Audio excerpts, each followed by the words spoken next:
don't you think it's funny that when we mention social media, but if you're on Instagram or TikTok or even YouTube, particularly YouTube, like there are PTs that have left a Midtown as an example or whatever, and they're in good shape and they've built a good following, and they have become the go-to place for education. They've just nominated themselves that I'm going to be that guy or girl. Because they can. Because they can, yeah.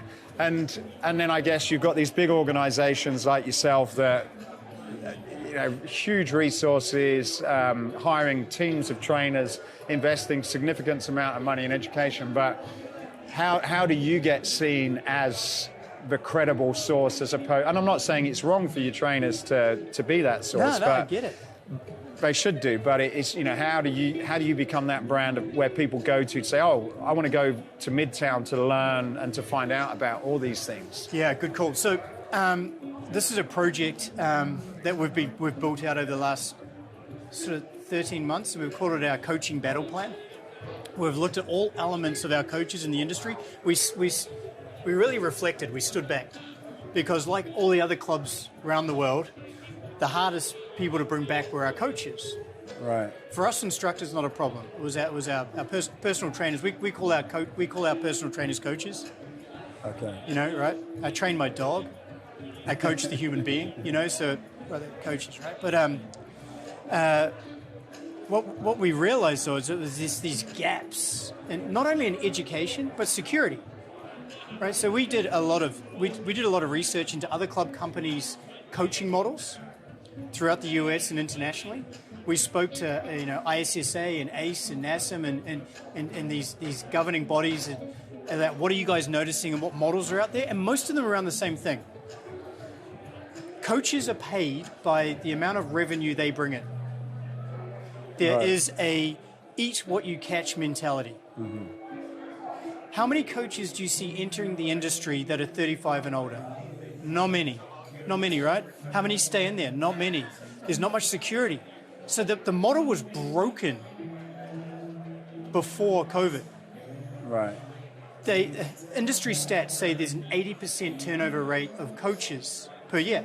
So if every 10 coaches you recruit, 8 are going to leave. That's a broken model, right?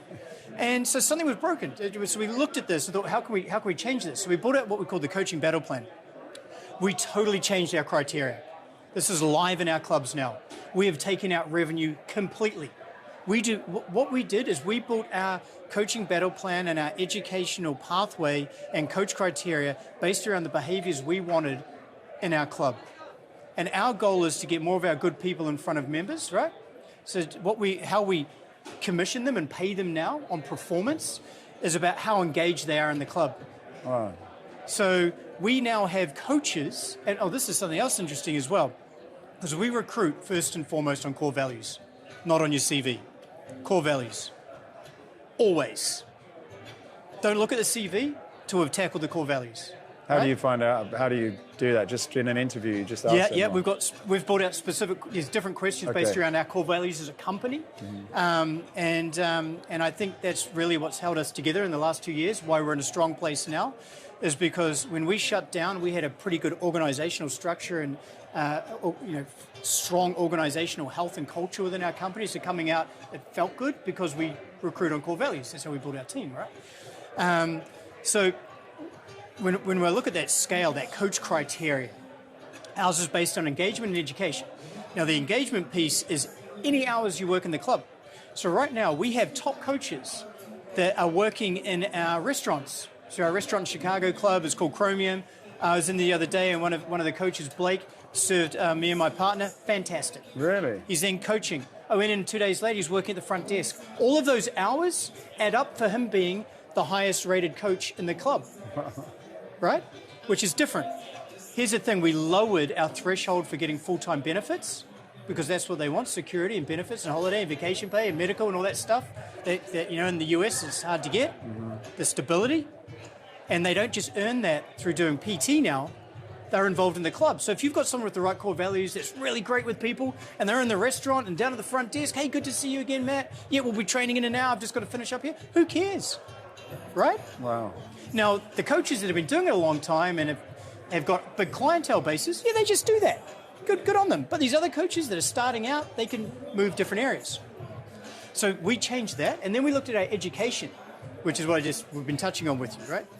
Is we partnered with Pivotal Coaching, Scott Hobson and Haley Hollander, to build out a proprietary internal Midtown training that has been CEC approved through NASM, ACE, and ISSA, and it's all based around our core values and our behaviors, and motivation, mindset, behavioral change, all that stuff, and movement's the smallest chapter.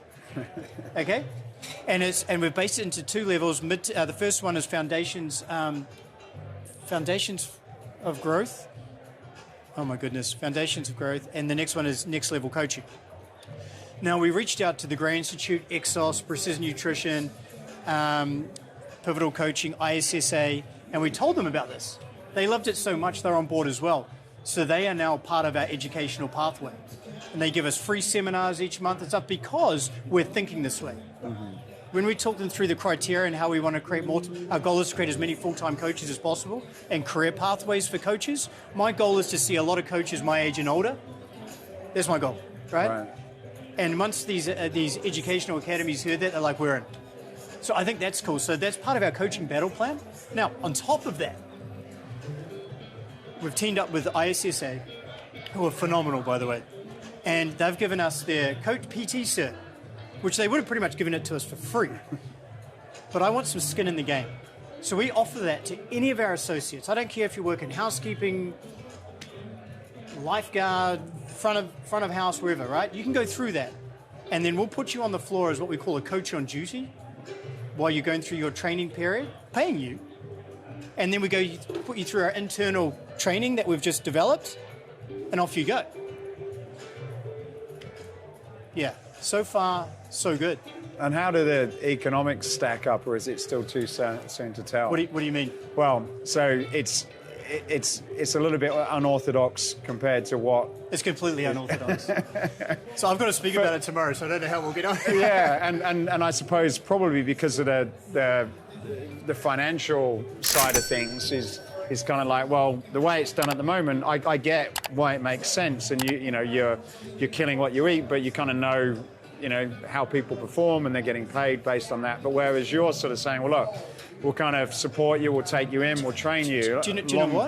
Do you know what? It works out better. Really? Do you know what we did? We had a look at our top coaches after COVID, and this light bulb moment went off. And the top coaches and the ones that came back and were engaging the most people and doing the most work for us are the ones that we'd trained up from housekeeping, who had started in housekeeping or reception. One of our top coaches in the company throughout the whole country at the moment started in housekeeping. And the housekeeping director called me up and said, hey, look, I've just recruited, this is about 2018-19, I've just recruited this guy, and his dream is to work in fitness one day. I said, game on, let's put him through a training. He's one of the top now, because I think that's what we've got to do. Here's the thing. And I've spoken to many of my peers that work for other club companies at the moment who are sitting there, and we have candid conversations about this. It's like, because we're struggling to recruit coaches, right? Yeah. Yeah, we are too. We're struggling. Everyone's struggling. But they're just, if you just sit there and wait for a good coach to come by, there's only 3 reasons a Rockstar coach will come and work at your club, or my club. I've been fired, I hate my boss, or I've moved. Right. Why would I take all my clients and go join another club? Do you know what I'm saying? So we keep looking in the same place and getting the same result. Right. So we stood back and we reflected on this to go, hold on. If we recruit on core values first and foremost, why can't we train people up? Hence why we've partnered with ISSA and Exos and all these people to create these pathways. And so far, so good, right? How long have you been doing that now? Since January 1st. Oh, okay. So it's taken a long time to build it out. We had to get all our ducks in a row. And then, so it's game on. And how long do you think it's going to take you before you really sort of see some of the fruits of that kind of investment? Well, we already are, because, it's given us a little bit of an edge to recruiting. Yeah, which is a big problem for a lot of people at the moment. If we can train people up.